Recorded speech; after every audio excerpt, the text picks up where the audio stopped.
رؤية السيدة الحامل بأنها تضع توأم من الرؤى المحيرة والمقلقة.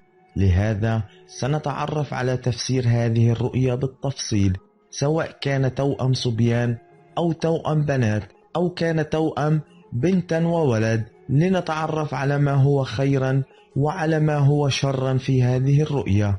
تابع معنا.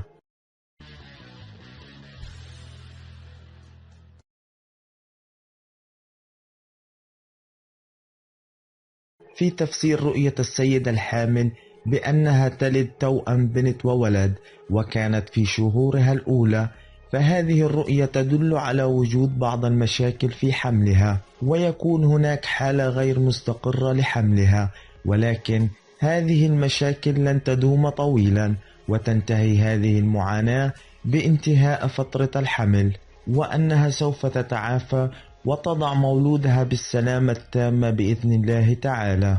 وفي تفسير هذه الرؤية بولادة توأم بنت وولد، وكانت الرائية حامل بتوأم، فهذه الرؤية تدل على أنها سوف تضع توأم ولد وبنت، وأنهم سوف يكونوا من خير الناس، وأنهما سوف يكونوا سببا في زيادة الرزق لأبويهما، ويكونان من الذرية الصالحة والنافعة لوالديهما.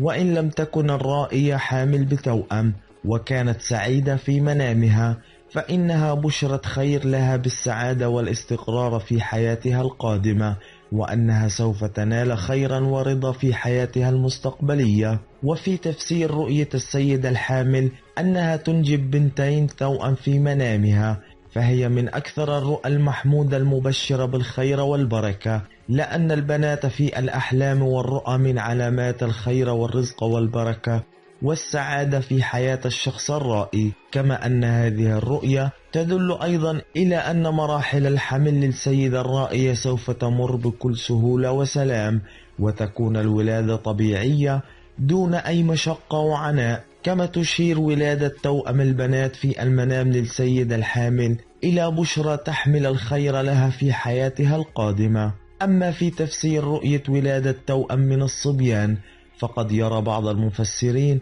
بأن هذه الرؤية ليست رؤية حميدة على الإطلاق، لأنها تدل على المعاناة والتعب الذي يحدث للحامل في فترة حملها التي تمر بها حاليا، كما تدل أيضا على صعوبة مرحلة الولادة، وأن الأم سوف تعاني من مشاكل وأزمات، والله أعلى وأعلم.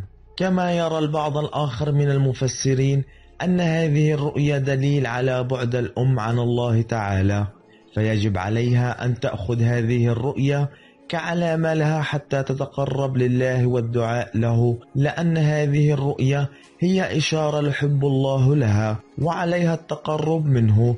وفي رؤية ولادة توأم من الصبيان للسيدة الحامل بأنها دلالة لها على أنها تحمل في أحشائها مولودة أنثى، والله أعلى وأعلم.